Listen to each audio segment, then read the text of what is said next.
네, 안녕하세요. 오늘은 대한항공 유상증자 진행 과정과 앞으로의 향후 일정, 그리고 어떻게 유상증자에 참여하면 될지에 대해서 간단하게 Q&A 방식을 통해서 조금 여러분들한테 말씀을 드리려고 합니다.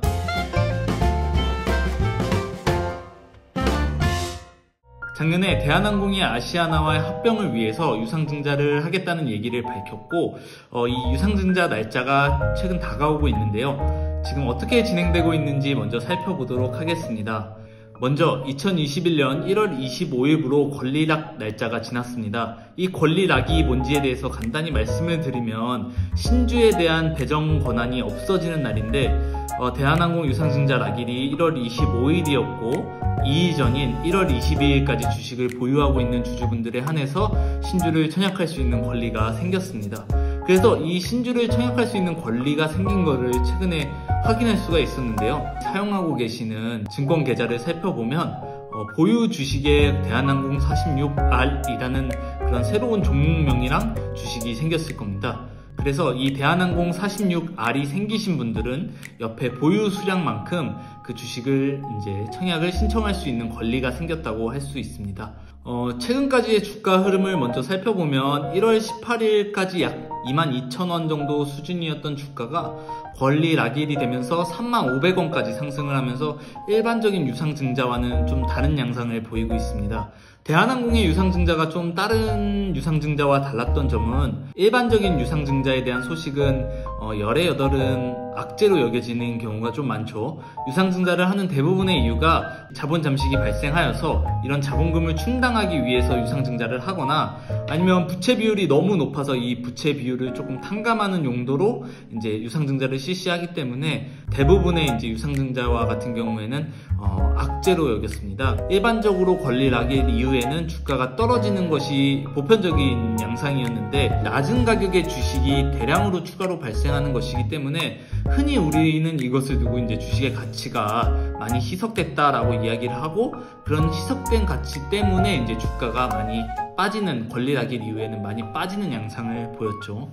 하지만 이번 대한항공 유상증자를 조금 살펴보면 권리 락일 이후에도 꾸준히 주가의 하락 없이 3만원대를 유지하고 많이 떨어져봤자 29,000원 후반대를 유지하는 모습을 볼 수 있는데요. 이거는 기존 주주들이 대부분 주식 가치가 희석되는 우려보다는 장기적으로 이 대한항공과 아시아나의 합병이 이 대한항공이 오히려 대형 항공사로서 클 것이라는 기대감을 좀 반영했다고 볼 수도 있고, 단기적인 투자 성향이 아니라 장기적으로 이 투자 의지를 갖고 평균 단가를 낮추고 대신 더 많은 주식을 보유하려는 마음이 조금 포함되어 있는 유상증자 사례라고 살펴볼 수 있을 것 같습니다. 지금부터는 Q&A를 통해서 유상증자에 대한 질문들과 앞으로의 절차, 보편적인 질문들을 여러분들에게 말씀드리려고 합니다. 가장 첫 번째 질문, 대한항공 46R이 뭔가요? 대한항공을 기존에 보유하고 있던 주주님들이라고 하면 최근 보유 종목에 대한항공 46R이라는 새로운 종목이 뜬 거를 발견할 수 있을 텐데, 대한항공 이 46R은 유상증자로 발행된 신주로서 해당 보유 수량만큼 청약이 가능하기 때문에 보유 항목에 이 대한항공 46R이라는 종목이 뜨신 분들은 보유 수량만큼을 먼저 확인해 보시는 것을 권해드립니다. 만약 안 뜨신 분들은 거래하는 증권사에 따라서 차이가 있을 뿐 아마 곧 뜰 겁니다. 두 번째 질문, 신주 가격은 얼마인가요? 신주 가격은 21년 2월 26일 날 결정이 되게 됩니다. 최초에는 이 신주 가격이 14,400원으로 책정이 되었는데 1차로 책정된 주가는 19,100원으로 다시 재책정되었고, 아마 주가 변동이 없는 한 이 가격에 신주가 발행될 거고, 만약 주가가 더 오르거나 주가가 더 떨어지게 된다면 2월 26일 날 최종적인 가격이 확정되게 됩니다. 세 번째 질문, 제가 뭘 할 수 있을까요?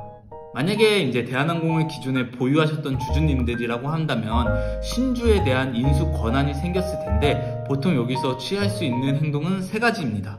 첫 번째, 아무것도 하지 않는다. 그냥 내비두는 거고요. 두 번째, 신주권을 판매한다.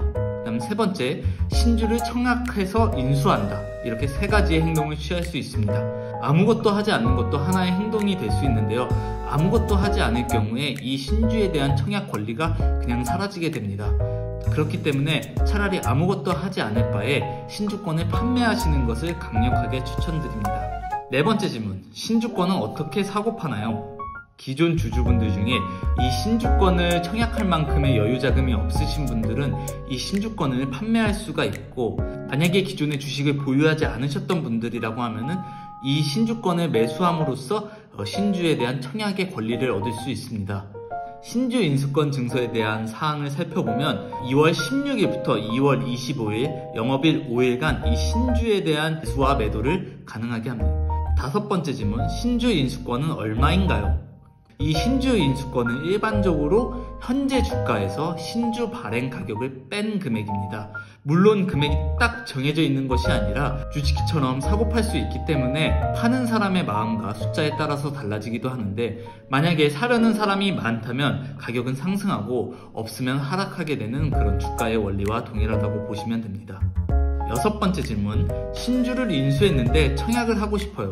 어떻게 하면 될까요? 공고에 따르면 신주 청약일은 3월 4일부터 5일까지 이틀간입니다.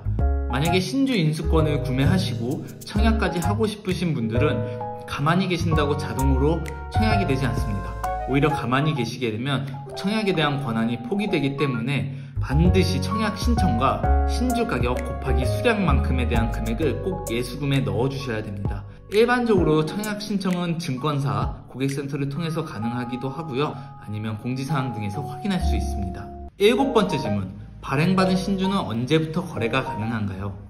발행받은 신주의 경우 3월 24일 날 대한항공 이 46R이 사라지고 개인의 증권계좌에 포함되고 이때부터 바로 증권거래가 가능합니다. 앞에 말씀은 안 드렸지만 한 주당 신주 배정 주식수는 0.79로 10주를 가지고 있다고 하면은 7주, 11주를 가지고 있다고 하면 8주가 청약이 가능합니다.